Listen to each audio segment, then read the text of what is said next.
chosen one. Yes, you. The one who kept a message thread open long after the other side went dark, who read the same last words too many times, who left a light on in the window of yourself for someone who had already stopped walking home. Before we begin, do something for me. Sit down. Wherever you are, find a place where your back has something to rest against. Put your phone face down, not away, not off, just face down, so nothing can flicker at you while we talk. Unclench your jaw. You didn't notice you were holding it. Most chosen ones don't. Now breathe all the way out, not halfway, all the way, until there's nothing left, and let the next breath come on its own. Good. That's the chosen one I'm speaking to. Now listen, because this message found you for a reason. Someone disappeared on you. I don't know the exact shape it took. Maybe it was a person you were building something with, and one day the replies got shorter, then slower, and then they simply stopped. With no goodbye, no reason, no door closed gently in your face, just an absence where a person used to be. Maybe it was someone who made you feel, for a while, like you were finally being seen, and then went silent and left you alone with the question of what you did wrong. You did not do anything wrong. Sit with that before we go 1 inch further. You did not do anything wrong. They didn't lose your number. They didn't get too busy. They didn't mean to reply and forget. Those are the stories you told yourself in the beginning, because the truth was too heavy to pick up all at once. And that was mercy, and there is no shame in having needed it. But you are past the beginning now, so let me say it plainly. They made a decision. They decided that vanishing was easier than being honest with you, and they walked off believing the door would stay open behind them, that they could stroll back in whenever it suited them and find the room exactly as they left it, and find you exactly as you were. Here is what this message is about. That belief is about to break in their hands.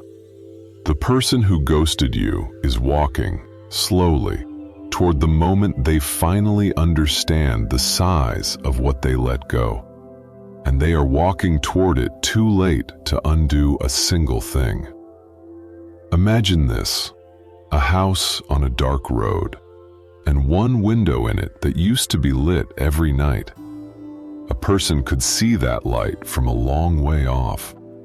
It meant someone was home. It meant a place was being kept, and that person got used to the light the way you get used to anything that never fails. They stopped looking at it, stopped being grateful for it, stopped counting on it consciously at all.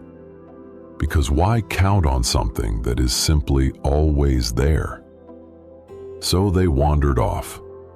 And one night, far down the road, cold and out of other options, they turn around to walk back toward that window. And the window is dark. Not broken, not boarded up, just dark. The way a window is dark when the person inside has gone to sleep in a different room, in a different life, and is no longer keeping the light on for anyone. That is where we are, chosen one. The light in that window went out a while ago, and they are only now turning around to look for it. If any of this is landing, do me one favor. Hit the like button and subscribe. Not for me. This message travels by hand, one person at a time, and every like carries it to somebody else sitting in a quiet room, rereading an old thread, wondering if they imagined the whole thing. You didn't imagine it. Pay it forward to the next one. Now stay with me, because it gets clearer from here. Let's start with the thing nobody tells you about being ghosted. The thing that keeps you stuck longer than the leaving itself. The absence of an ending makes your mind try to build one. You go back over the last conversation looking for the crack. You audit yourself. You wonder if you were too much or not enough, too eager, too distant. You hold the whole thing up to the light like a sealed envelope, tilting it, squinting, trying to read a letter that was never written. That is the cruelty of the silent exit. It does not just take the person. It hands you a mystery and makes you the only one working on it. So the first thing I am going to do is take that job away. You can put the envelope down. There is no hidden sentence inside it that explains everything and sets you free. The explanation is not complicated, and it is not about you. Someone reached the edge of their own courage, did not have enough of it to speak an honest word to you, and chose the exit that cost them nothing and cost you months. That is the whole letter. It fits on a single line. No, you did not give up too soon. No, you did not ask for too much. You showed up as someone willing to be known, and they met that with a locked door and no note. That is not a verdict on your worth. That is a report on their nerve. Here is the line they cannot say out loud. It was easier to disappear than to be honest. And easy is the most expensive thing a person can choose. Because here is what easy actually bought them, chosen one. Easy let them skip one uncomfortable conversation. And in exchange, easy quietly signed away the whole future you were part of. They didn't read the fine print because people who choose the easy exit never do.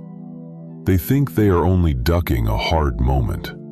They don't understand that the moment they refused to face was the last door back to you, and it locked behind them the instant they turned. Let me widen this out, because what happened to you is not strange, not rare, not some flaw unique to your story. This is one of the oldest patterns there is. It only wears different clothes. Imagine the person who ghosts a job they were about to be offered, who lets the calls and emails sit and decides that vanishing is cleaner than saying no. They tell themselves they saved everyone the awkwardness. What they actually did was teach every person in that building the exact weight of their word, which from that day forward is nothing. Imagine the friend who slowly stops answering, not with a fight, not with a reason, just with a widening silence you could never name without sounding unwell. And so you carry the quiet dissolving of a friendship as a private failure, when the truth is they simply stopped rowing and let the boat drift, and called the drifting an accident. Imagine the family member who goes cold and lets months turn into a year, waiting for you to be the one who reaches and fixes it and pretends nothing happened so they never have to admit anything did. 3 kinds of silence, and your own makes 4. One machine underneath all of them. Every time, a person avoids a small, hard truth in the moment and pays for it with something enormous later, because the truth they skipped does not disappear. It waits. It sits in the dark and compounds, and when it finally comes due, the bill is never small. That is what they did with you, chosen one. They did not set you down carefully. They dropped you, address blank, into the dark. Sure, they could retrieve you whenever.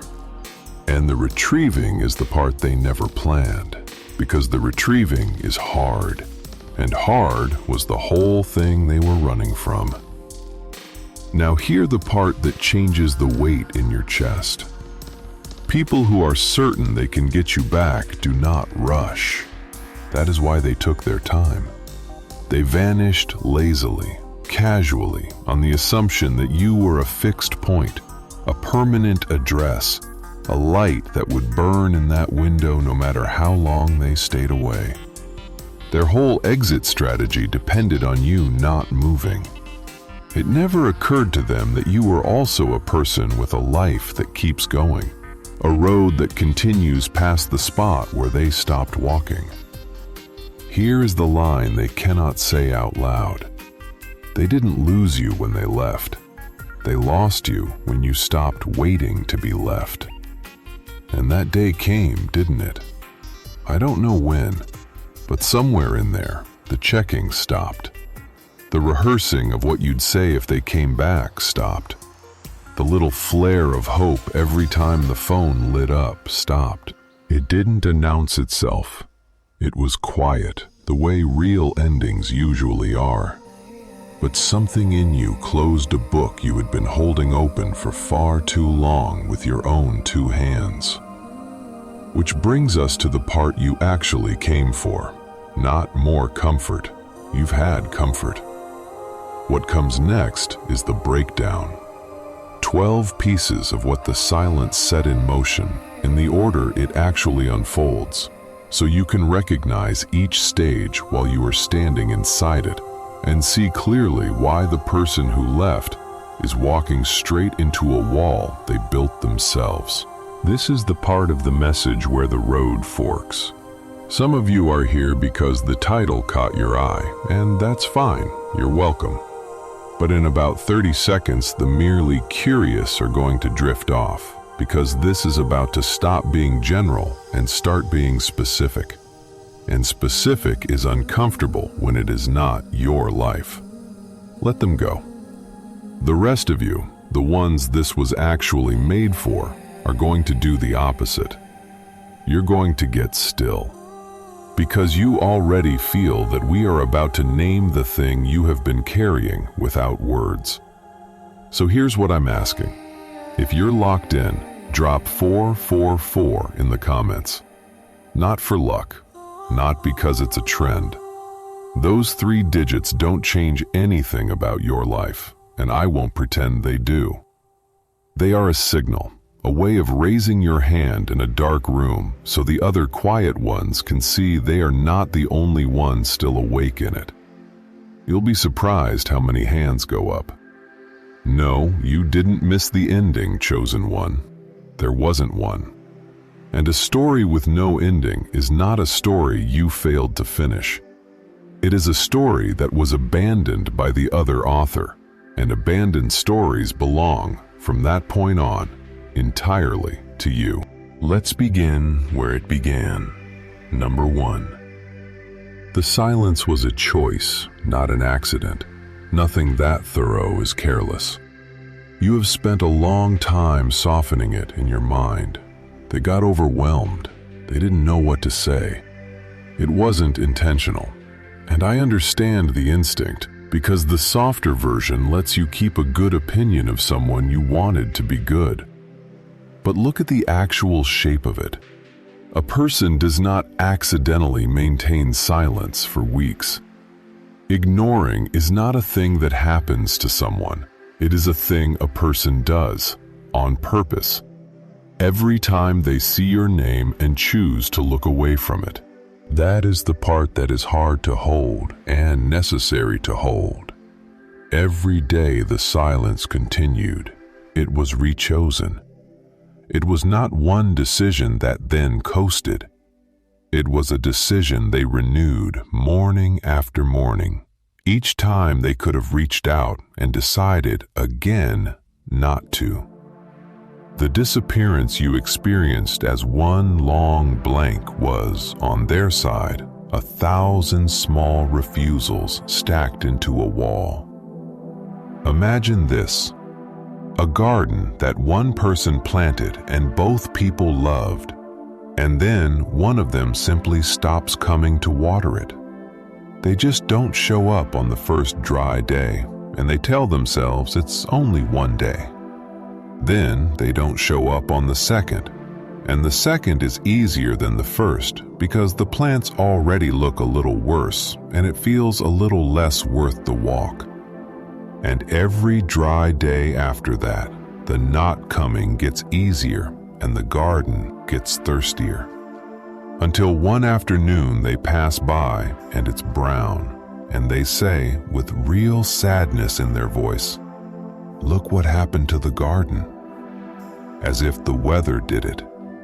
As if they were a witness and not the cause. Maybe they didn't realize at first how the silence would land on your end. But somewhere in those weeks, they knew. They knew exactly what a widening silence does to a person who is still reaching.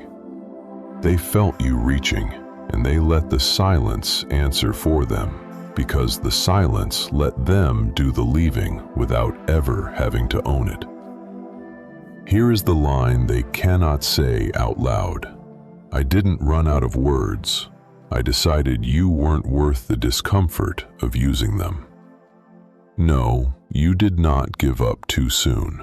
No, you did not ask for too much. You asked to be treated like someone real, and being treated like someone real was more than they were willing to pay. The button they were avoiding was not a hard button, it was one honest sentence, and they would rather have burned the whole thing down in silence than press it. That is why they've been quiet since. It was never that they couldn't speak, it was that speaking would have made them accountable, and accountability was the one price they refused. Number 2. They left the door open in their own mind and assumed it stayed open in yours. The exit they planned depended on a room that no longer exists. Here is the strange thing about the people who vanish. In their imagination, they never actually left. They filed you. They put you in a drawer marked later and went on with their life feeling you were still available, still theirs to return to. That is why the leaving felt so casual to them. They didn't experience it as an ending. They experienced it as a pause, a hold button, a thing you press when you fully intend to come back to the call. But you were not on hold, chosen one. You were on a road, and roads do not wait. While they filed you under later kept moving. Every week that passed was a week you lived without them, a week you learned, in your body, that living without them was possible. And a person who learns they can live without you has quietly crossed a line that cannot be uncrossed by an apology. Imagine this. Someone leaves a coat on the back of a chair in a cafe, certain they'll be back for it within the hour. They don't rush. Why would they? It's their coat, their chair. Hours pass, a day, a week, and when they finally stroll back in, easy and unhurried, the coat is gone, the chair is occupied, and the cafe has rearranged around the space where their thing used to hang. Nobody stole the coat, it was simply not claimed. And unclaimed things do not wait forever in a place that has its own life to live. You might wonder whether it's fair for them to find the door closed, when maybe they meant to come back all along. But intention is not a reservation. You cannot hold a place in someone's life by privately planning to return to it someday. The place is held by presence, and they took their presence away. What they meant to do in some imagined future has no weight against what they actually did in the real days that passed. Here is the line they cannot say out loud. I assumed you'd keep the door open, because it never crossed my mind that you were a person and not a location. No, you did not close the door out of spite. You did not slam anything. The door closed the way doors close in a house where someone has moved on, quietly, from disuse, because nobody was standing in the frame anymore. Number 3, you grieved the whole thing while they were still calling it a break. You held the funeral alone, and by the time they turn around, the mourning is already over. This is the piece almost nobody understands about being ghosted, and it is the source of your quiet power, so hold it close. When someone disappears without an ending, they leave you no choice but to grieve without a body. You went through it in the dark, with no one confirming that a loss had even occurred. You cried over something that officially never ended, and let go of a future that was never officially promised. And here is what that means, chosen one. You started grieving them the day they left, while they were still telling themselves it wasn't really over. Weeks, months, however long it's been, you have been walking, slowly and honestly, through every stage of loss, while they walked around believing the thing was merely paused. So when they finally turn back around and reach for what they left, they are reaching for a relationship that, on your side, has already been buried, wept over, and laid to rest. Imagine this: a candle left burning in an empty room. When they walked out, it was tall and full, throwing warm light on the walls, and in their mind, it stays that way, frozen, because they are not there to watch it. But candles do not pause when you leave. This one burned the entire time they were gone, through the long first nights when you couldn't sleep, lower through the weeks you stopped expecting a reply, and by the time they wander back to the doorway, hand out, ready to warm themselves at the flame they remember, there is a cold pool of wax on the sill and a thread of smoke already thinning in the air. The candle didn't refuse them. It simply finished. It gave all its light to the darkness while they were away, and now there is nothing left to relight. You might feel a strange guilt about this, as if you moved on too fast, as if being done already is disloyal to what you felt. Let me take that guilt from you. You did not move on fast. You moved on in real time, at the exact speed of the pain. It only looks fast to them because they were not watching. They skipped the entire grief, and now they are shocked to find the funeral already ended. That is not your failure of feeling. That is what it looks like to be the only one honest enough to face the loss when it happened. Here is the line they cannot say out loud. I thought I paused us. I didn't know you were burying us the whole time I was gone. No, you did not let go too easily. No, you did not fail to fight for it. You grieved every inch of it, alone, without even the dignity of a clear ending. And finishing that grief is not betrayal. It is the hardest kind of loyalty there is. Loyalty to the truth, kept even when the truth was breaking your heart. Number 4. The version of you they walked away from no longer exists. They kept a photograph. They think they left a person. Here is something they have not accounted for, chosen one, and it may be the thing that undoes them most. When a person ghosts you, they freeze you. In their mind, you stay exactly as you were on the last day they saw you clearly. Same wounds, same wanting, same willingness to wait. They carry a photograph of that version of you, and they mistake the photograph for a living thing. But you did not stay in the picture. You could not.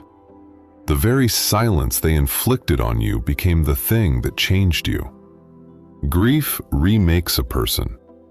The long nights remade you. The day you stopped checking remade you.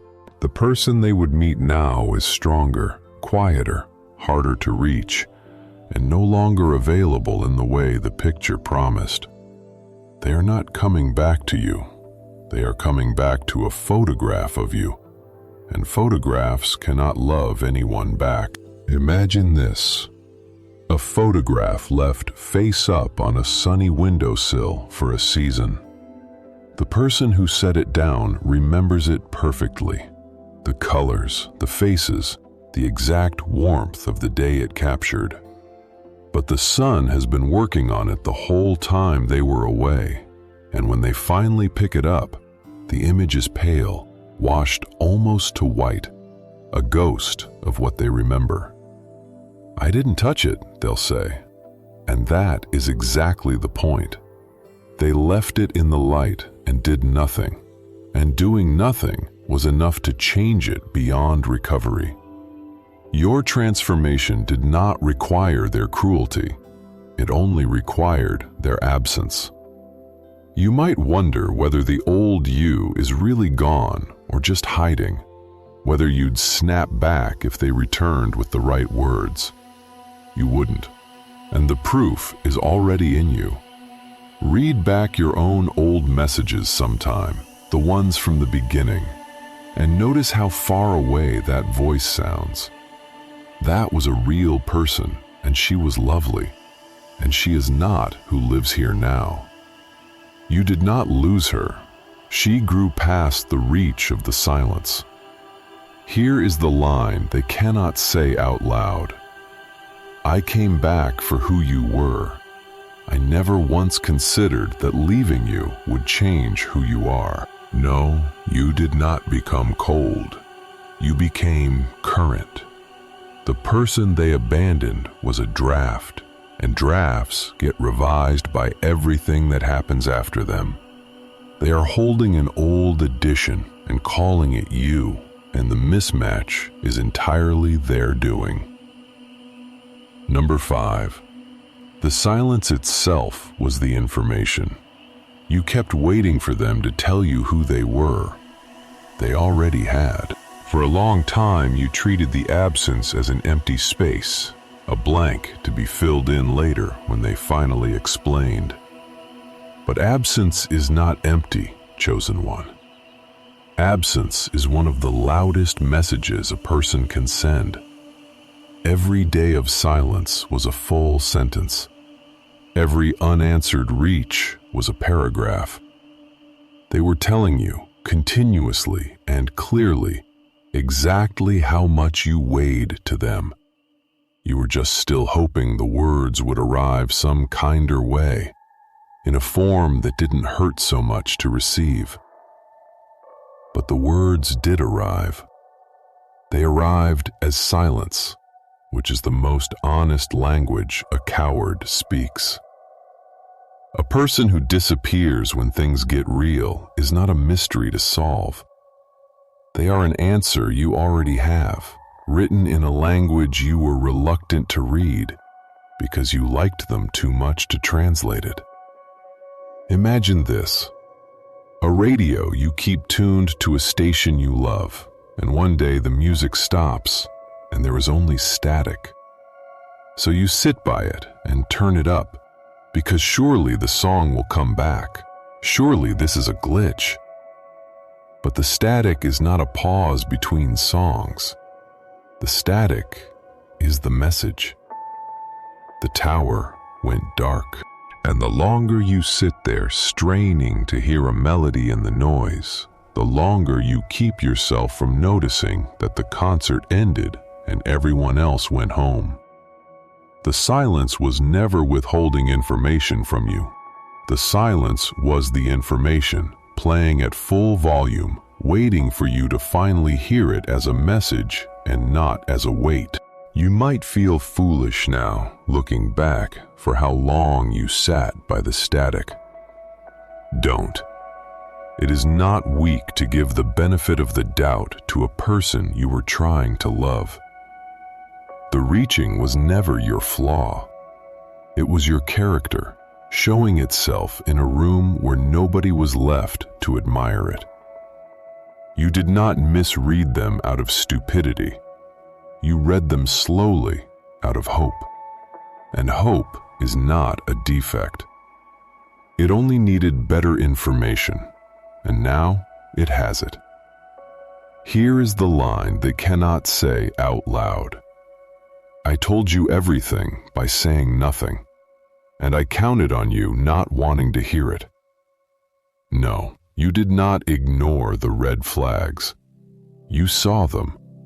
You just gave a person the room to prove the flag's wrong, which is a generous thing to do, and the generosity was real, even though they didn't earn it. The silence has been decoded now. You will not need it translated again. Number 6. The reach back arrives right on schedule, and the schedule is the tell. Watch when they resurface. It is never random. At some point, they come back, or they begin to. The message that arrives like it's been thinking about arriving. The, "Hey, stranger." The, "Just crossed my mind." The old photo, sent with no words, as if the photo could carry the apology their mouth won't. Maybe it hasn't happened yet for you. If not, hear me now, so you recognize it when it comes, because it is coming.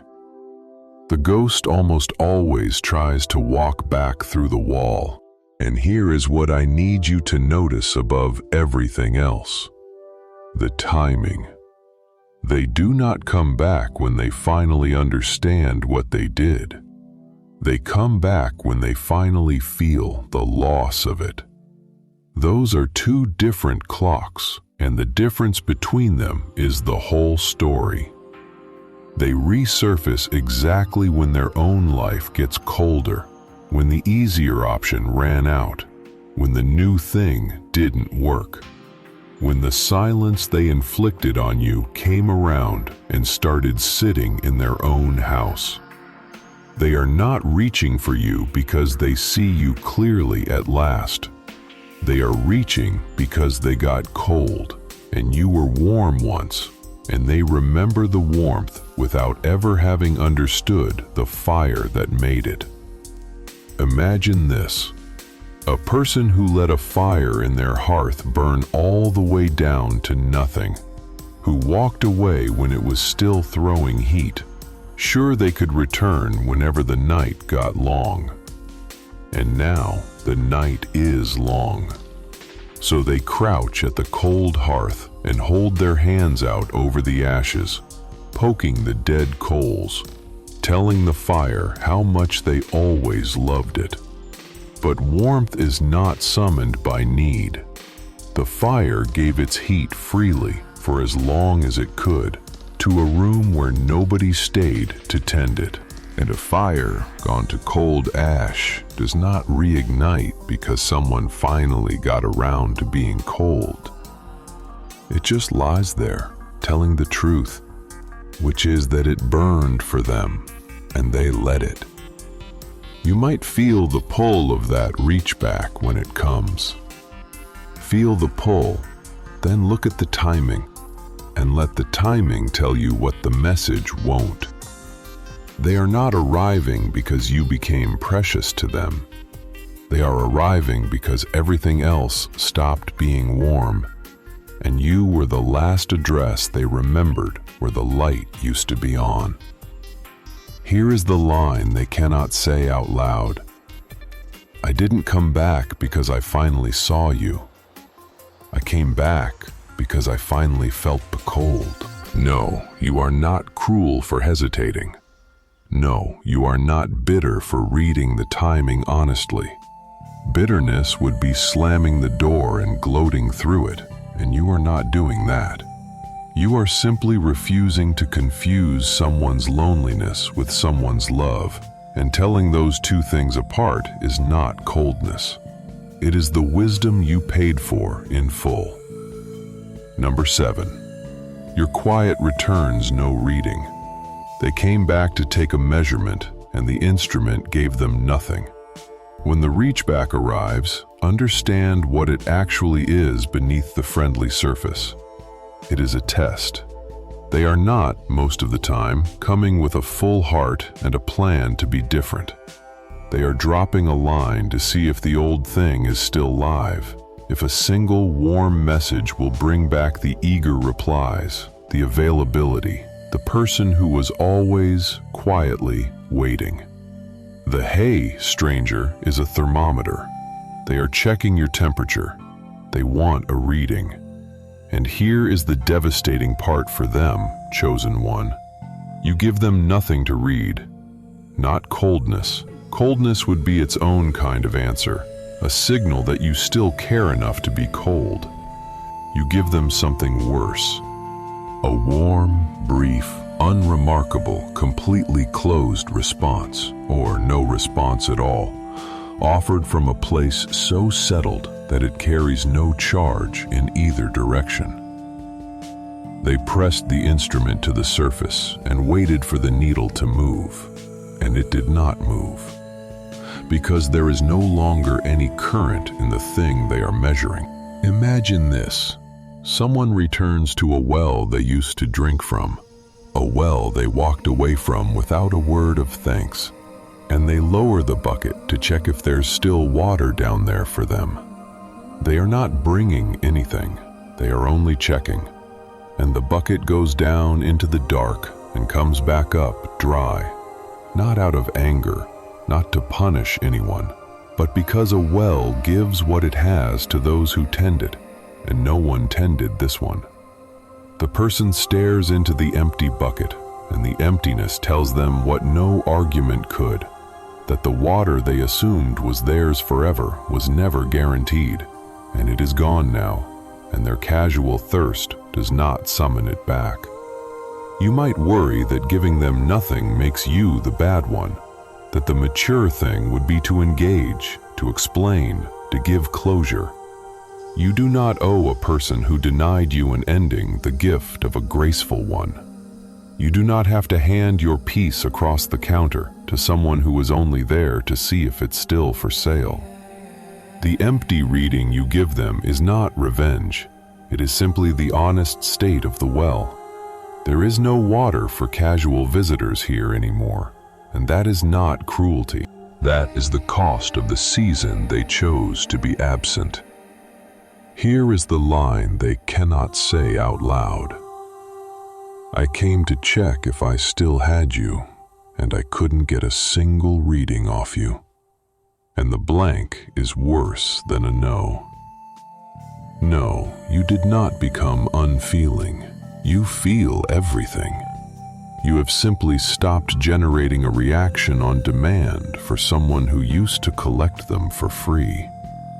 The instrument reads nothing because you unplugged it quietly a long time ago and never owed them the notice. Number 8. Time changed sides. Waiting used to be your whole cost. Now it is theirs, and they cannot afford it. There was a season when time was the thing that hurt you most. Every hour without a reply was an hour of ache. You paid for time and worry, in refreshing the screen, in rehearsing and deleting messages. In sleep you never got back. Time was their weapon, and they used it, because making you wait cost them nothing and cost you everything. Delay was the cheapest way to keep you reaching without ever having to give you anything to reach toward. Now watch what happens when you stop paying that bill. The clock is still running, chosen one, but it runs against them now. Every day that passes without you reaching, your peace deepens and their opening narrows. Every week of your silence makes your healing more complete and their return more impossible. You are no longer the one waiting. You are the one who has already arrived. And the person who used to make you wait is now standing where you used to stand, watching a clock, feeling for the first time the exact thing they spent so long making you feel. Imagine this. 2 people on opposite banks of a river that is slowly, steadily rising. For a long time you were on the low bank, water climbing toward you while they stood dry on the high ground, in no hurry, certain they could cross to you whenever they chose. But the river kept rising, and somewhere in there the ground shifted, and now you are the one on the high bank, dry and settled and calm, and they are the one watching the water climb. realizing that the crossing they always assumed would be there is getting deeper and faster every single day, and that soon it will not be crossable at all. They did not notice the tide turning, because people who feel safe rarely watch the water. But it turned. It always turns. You might be tempted out of a kind of mercy to throw them a rope to make the crossing easy again, because you know how it feels to be on the low bank and you are not a cruel person. But making their crossing easy does not heal you. It just puts you back in the water. The temptation will dress itself up as maturity, as closure. It is neither. It is a request that you go back to funding a bridge they burned. The tide is doing exactly what tides do, and you are allowed to stand on the dry ground you climbed to. Here is the line they cannot say out loud. I always thought I had time to come back. I never once imagined the time was running out on me. No, you did not become impatient. You simply stopped subsidizing a delay that only ever worked when you were anxious. You have all the time in the world now, and they have almost none. Neither of you changed the river. You just changed which bank you were standing on. Number 9. They did not lose your love. They lost your open door. Love was never the thing they threw away. Access was. Here is a distinction that will set a great deal of you free, chosen one, so slow down for it. When someone realizes they lost you, they usually mourn the wrong thing. They think they lost your love, and they set about trying to win it back, appealing to what was real. And what was real was real. The love was not a lie. But the love is not what they lost. Love, once it was true, does not fully vanish. It goes somewhere quieter, it changes shape, but it is not the thing that closed. What closed was your access, the open door, the standing permission they had to walk into your life without knocking, to occupy your attention, to be someone your heart organized itself around. That door is what they lost, and it is a different thing entirely from love, because access is not a feeling. Access is a decision, and a decision, once made deliberately, does not get overturned by nostalgia. You can love someone from across a threshold you have decided never to open to them again, and there is no contradiction in it. And it is one of the most powerful positions a human being can stand in. Imagine this: a house with a beautiful room in it, full of warmth and light. And for a long time, that room had a door anyone could push open just by leaning on it. No lock, no knock required. And someone got so used to that easy access that they stopped valuing it, took to leaving and returning as if the warmth were a public utility. And then, quietly, without a renovation anyone could see from the street, the door was fitted with a latch on the inside. The room is exactly as warm as it ever was. The good things are all still in it. But now the only hand that lifts the latch is a hand inside the room, and no amount of leaning from the hallway lifts it anymore. They didn't lose the warmth. They lost the assumption that the warmth was theirs to walk into. You might feel a pang, because keeping the love while closing the door can feel like a loss to you too. It isn't. Loving someone and choosing not to give them access to hurt you again is not a half measure. It is maturity in its final form. It means your heart still works. It was never the thing that broke. And your discernment finally works too. Here is the line they cannot say out loud. I keep trying to win back her love, and I can feel that the love is still there, and I cannot understand why the door won't open anyway. No, you did not stop caring. Caring was never the issue. You simply stopped confusing caring with access. And once those two came apart in your hands, they were never going to fit back together the old way. The door is yours now. It always was. You just finally started using the latch. Number 10. They mistook your composure for still waiting. Your calm looks from the outside exactly like patience. It is not patience. It is completion. This is where they get it most wrong, and where their realization is going to land the hardest. When they look at you now, steady, unbothered, not chasing, not raging, not visibly wrecked, they read it through the only lens they have, which is the lens of who you used to be. And so they see a person holding it together, keeping the peace, waiting quietly, being the mature one. They mistake your stillness for a held breath. They think you are calm the way someone is calm while they wait for a door to open. They believe your composure is you, patiently, keeping a place for them. But your calm is not the calm of waiting, chosen one. It is the calm of finishing.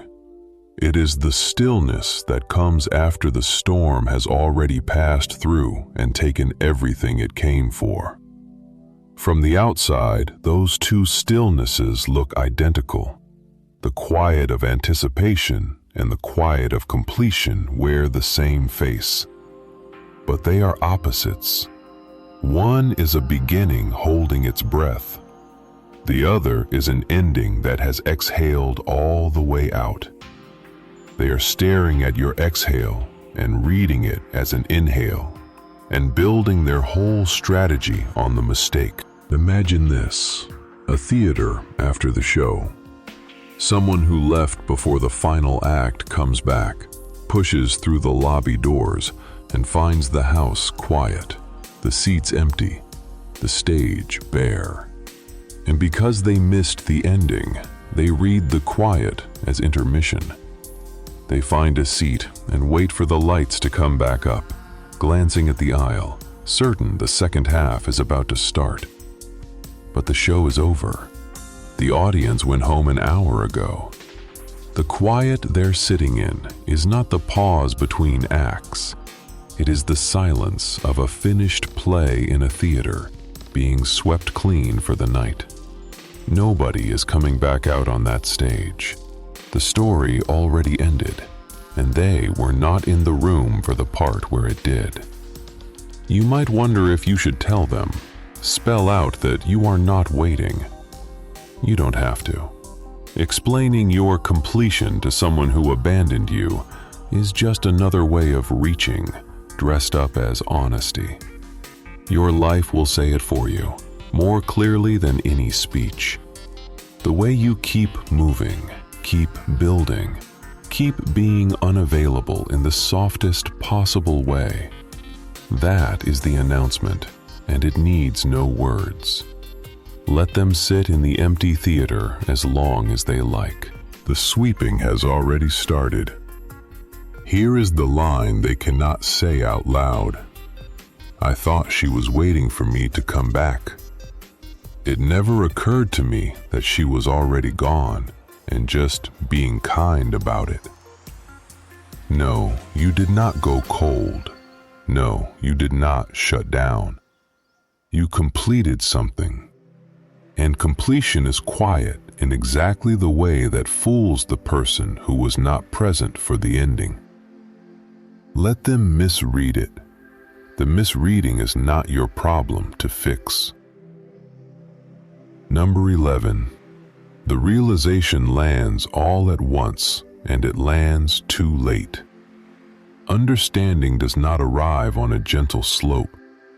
It arrives like a floor giving way. Here is how it actually happens for them, chosen one, and I want you to see it clearly because you have been imagining it wrong. You have pictured them slowly coming to understand over weeks, easing into regret. That is not how the loss of something you took for granted announces itself. It does not ease in, it drops. For all the time you were healing, they felt nothing much at all, because the thing they lost was still, in their mind, safely filed under later. And then, one ordinary day, something small makes it real. They go to reach for you in their thoughts, the way you reach for a step you assume is there, and their foot comes down on nothing, and the whole staircase gives way at once. And here is the mercy and the terror of it from their side. It all arrives in a single moment. Everything they should have felt slowly over the months you spent grieving hits them in one blow, because they skipped the installments and the whole debt comes due at once. That is what too late means. Too late is not a gentle regret. Too late is the entire weight of a thing you can no longer touch, landing on you all at once, on a Tuesday, for no reason, forever. Imagine this: a bridge that someone crossed carelessly, not looking down. Sure, they could cross back whenever they pleased. And behind them, over all the months they were gone, the bridge quietly came apart, one board at a time, so slowly that no single loss made a sound. They never heard it fall. And then one day they turn to walk back across, casual, unhurried, and they step out onto where the first plank used to be, and there is only air and a long drop, and the far bank standing exactly where it always was, close enough to see and impossible to reach. The bridge did not collapse in the moment they needed it. It collapsed the whole time they ignored it, and only showed itself at the instant they finally tried to return. You might feel something soften in you at the thought of their realization, a flicker of pity, a temptation to spare them the fall. That flicker is proof of your good heart, and you can honor it without acting on it. Compassion for someone's regret does not obligate you to rebuild the bridge under their feet.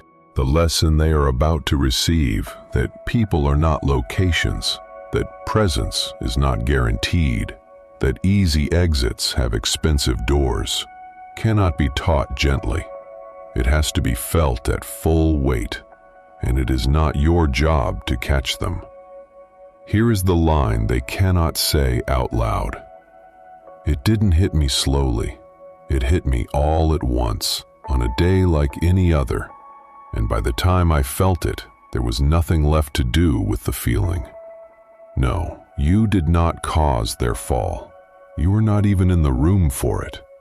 They walked back onto a bridge that had been gone for months, and the ground they trusted was ground they themselves stopped maintaining the day they walked away without a word. Number 12. The door locks from your side. You are not shut out of anything. You are the one holding the latch. Here is where all of it settles, chosen one. What happened between you and the one who vanished did not simply change hands. It changed shape. Before, your availability to them was the weather, always there, requiring nothing. A given so total that neither of you ever looked directly at it. Now your availability is a decision, a small and quiet decision that lives entirely on your side of a threshold only you can see. That is not a mood. A mood passes. This is architecture. This is the permanent rearrangement of who holds the key. They can apologize, and apologies are welcome. And a real apology is a good thing for their own soul to make. But an apology does not reinstall what was uninstalled. They can offer more than they ever offered, more attention, more honesty, more of everything they withheld. But better terms are for people negotiating on the same ground, and the ground moved while they were gone. What they actually want back is not a conversation and not another chance.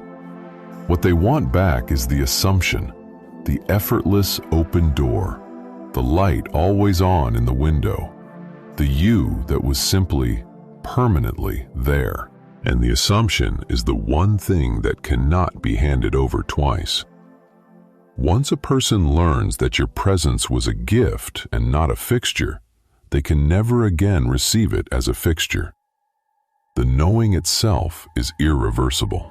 Imagine this: a gate at the end of a long field, and for years the latch sat on the outside where any passing hand could lift it. And people did, and they called it closeness because it cost them nothing. Then, one season, the latch was quietly moved to the inside. Same gate, same wood, same field on both sides.